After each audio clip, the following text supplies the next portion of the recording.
नाश्त्याला रोज काय बनवू असा प्रश्न सगळ्याला पडतो। आज आपण असाच नाश्त्याचा पदार्थ पाहणार आहोत जे नाश्त्याचा पदार्थ असून पोटभरीचा आहे।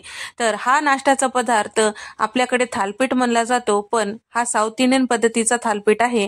आपल्याकडचं थालपीठ अशा पद्धतीने नसतो। तर तुम्हाला पूर्ण व्हिडिओ पाहिल्यानंतर नक्कीच समजेल।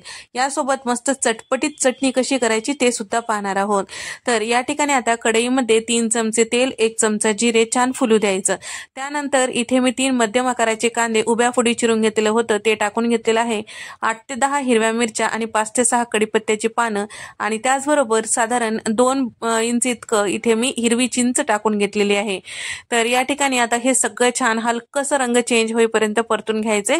फार जास्त लाल करायची काय गरज नाही। त्याचबरोबर अर्धा कप इथे मी शेंगदाणे टाकून घेतले आहे, तर भाजलेले शेंगदाणे टाकून घेतलेले आहे आणि 10 ते 12 लसूण पाकळ्या टाकून घेतलेला आहे।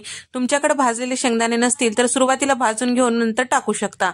तर या ठिकाणी आता थंड झाले की मिक्सरच्या भांड्यामध्ये टाकून घेतलेला आहे आणि चवीपुरते मीठ, चमचाभर साखर टाकून घेतलेला आहे। थोडंसं ओबडधोबड असं फिरवून घेतलेलं आहे। तुम्हाला जर आवडत असेल तर अशी ही चटणी तुम्ही करू शकता।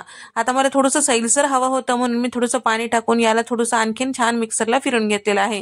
थोडीशी कोथिंबीर टाकून घेतलेली आहे। फोडणीचं तेल गरम करून घेतलेलं आहे। अर्धा चमचा मोहरी, अर्धा चमचा जिरं यामध्ये छान फुलू द्यायचं। त्यानंतर कढीपत्त्याची पानं टाकून घेतलेली आहे। गरम फोडणी यावर टाकून घेतलेली आहे। मस्त चटपटीत अशी कांद्याची चटणी तयार झालेली आहे।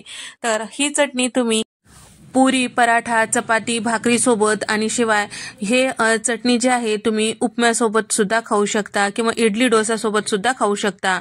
तर आता ही चटणीला बाजूला ठेवूया आणि आता नाश्त्यासाठी आपला ठेचा तयार करून घ्यायचा आहे। 8 ते 10 इथे मी हिरवी मिरची आणि 8 ते 10 लसूण पाकळ्या, चमचाभर जिरे घेतलेले आहे। याचा ठेचा तयार करून घ्यायचा आहे। आंध्रा स्टाईल नाश्त्याचा पदार्थ करण्यासाठी 4 कप तांदळाचं पीठ, कपभर इतकं बारीक चिरलेला कांदा, कोथिंबीर घेतलेली आहे बारीक चिरलेली आणि तयार करून घेतलेला ठेचा घेतलेला आहे आणि त्याचबरोबर अर्धा कप इथे मी घेतलेला आहे भिजवलेली चना डाळ आणि अर्धा कप इथे मी शेंगदाण्याचं जाडसर असं कूट घेतलेलं आहे। कुठे थोडेसे जाडसर असं शेंगदाणे असायला पाहिजे आणि त्याचबरोबर चमचाभर ओवा हातावर चुरून टाकलेला आहे।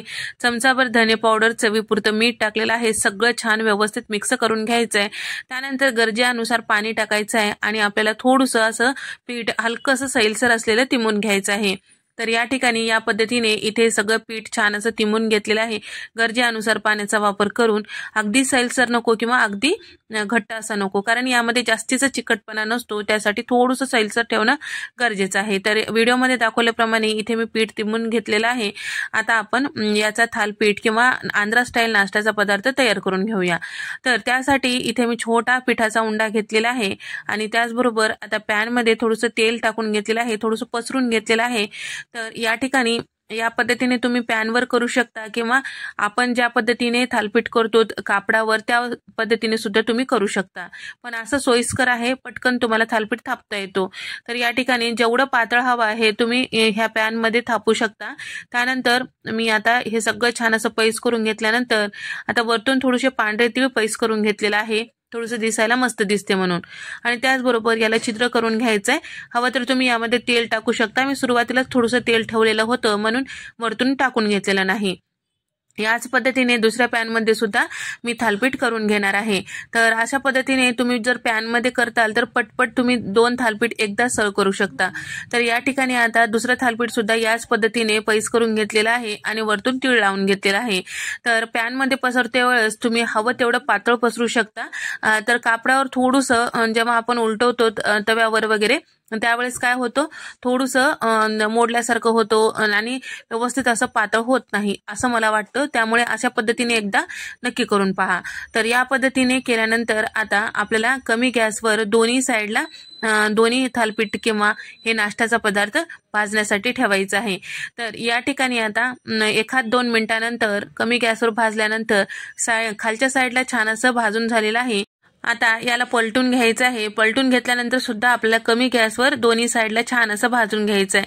गॅसचा फ्लेम मोठा करायचा नाही, छान खुसखुशीत आणि थोडेसे कडक स्वरूपाचे थालपीठ किंवा ह्या नाश्त्याचा पदार्थ आवडत असेल तर कमी गॅसवर भाजा आणि थोडंसं नरम आवडत असेल तर त्यानुसार तुम्ही मोठ्या गॅसवर भाजू शकता, पण हवं तेवढं तुम्ही पातळ असं ह्या पॅनमध्ये थापू शकता। शक्यतो एकदा करून पहा। तर याच पद्धतीने दुसरा थालीपीठ सुद्धा आपला तयार झालेला आहे. थोडंसं एक मी कडक करून घेतलेलं आहे, एक थोडंसं मऊसूत ठेवलेलं आहे. तुमच्या आवडीनुसार तुमच्या सोयीनुसार तुम्ही हे भाजून घेऊ शकता, पण शक्यतो कमी गॅसवर भाजायचं. तर या पद्धतीने एकदा नक्की करून पहा, तुम्हालाही आवडेल. मस्त चटपटीत अशी कांद्याची चटणी आणि सोबत या पद्धतीचं थालीपीठ नक्कीच आवडेल. कुठल्याही प्रकारची पूर्वतयारी न करता अगदी आयत्या वेळी करू शकता असा पदार्थ आहे. व्हिडिओ आवडल्यास व्हिडिओला लाईक करा.